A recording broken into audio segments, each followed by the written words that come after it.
Welcome to Donald Cooking, and in this week's video, I'm going to be making some strawberry chia jam, some homemade cracked wheat bread, and homemade granola. These are all things that you can prepare on the weekend that'll help you out during the week. Let's get started on today's video.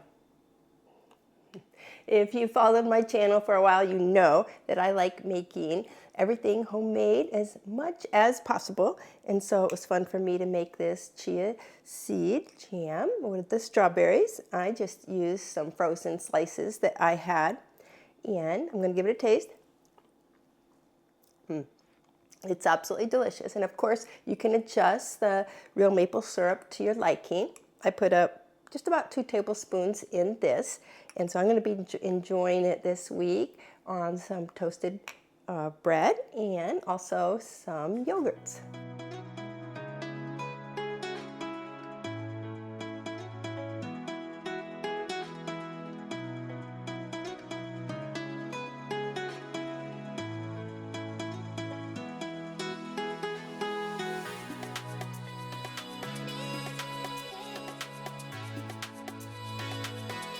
I'm going to be making some cracked wheat bread today, but it's super funny because I'm all out of cracked wheat, so I'm going to be using these steel cut oats, and I think it's going to be just as good.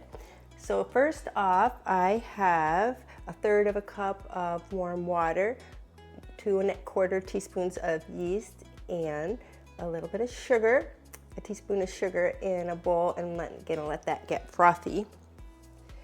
And I'm going to warm up some milk and 2 tablespoons of butter, and then we'll just go ahead and start mixing this. Now, as you saw before, I already soaked the cracked wheat, and it is nice and soft now and ready to use for the bread.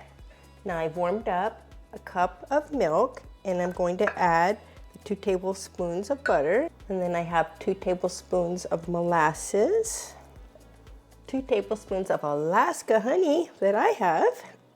You use honey from your area. Okay, I've stirred together the 2 tablespoons of butter, the 2 tablespoons of molasses, the 2 tablespoons of honey, and a cup of milk. Look how foamy that is. Perfect. I'm gonna go ahead and add that. Some raising action going here. Then we'll add our oats, or usually I use cracked wheat, and 1 tablespoon of salt. Stir this all together, and then we'll add our flour. 1 cup of whole wheat flour. Now we'll be adding up to 4 cups of I use the Kirkland Organic Unbeached flour.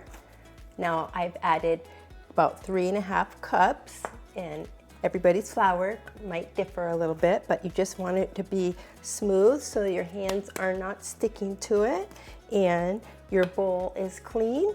And then you know that you've gotten enough flour in your bread. And so now I'm just going to set it in a warm spot, grease the bowl a little bit with some oil, and cover it and let it raise. This is my favorite recipe that I developed for granola. It's quick and easy to make and so satisfying, and you just know that all the ingredients in it are really great. And let's get started. So all I did was put 3 cups of oatmeal in a bowl, and then let's just go ahead and put everything else in. It's easy to remember because all these nuts and seeds are all 1/4 cup each. So I'm starting off with some sliced almonds. That's 1/4 cup. 1/4 cup of sunflower seeds, 1/4 cup of pecans, 1/4 cup of pumpkin seeds, 1/4 cup of wheat germ, and then I'm putting in 1 cup of unsweetened coconut flakes and some coarse salt. It's like 1/2 teaspoon. Next will be the wet ingredients. Now I'm going to add the wet ingredients, and it's 1/3 cup of honey, 1/3 cup of real maple syrup, and 2 tablespoons of avocado oil. And I'm just going to pour that on and mix it up.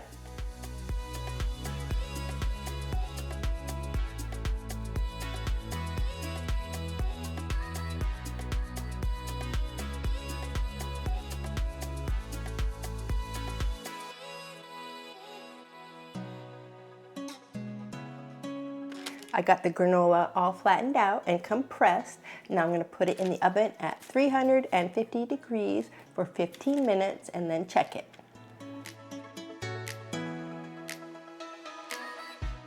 The granola is cooking away in the oven, so now the bread dough has doubled in size. I'm going to go ahead and make it into the loaves and let it rise one more time. Alrighty, got the loaves all shaped. I'm going to go ahead and let these raise now. The granola has cooked for 15 minutes, but it's not done, so it's probably going to be about 15 more minutes. All right, the granola is out of the oven. It cooked for 15 minutes at 350 and 15 minutes at 325. Just gonna let it cool, break it up, and then we'll add some dried fruit, and it'll be ready to eat.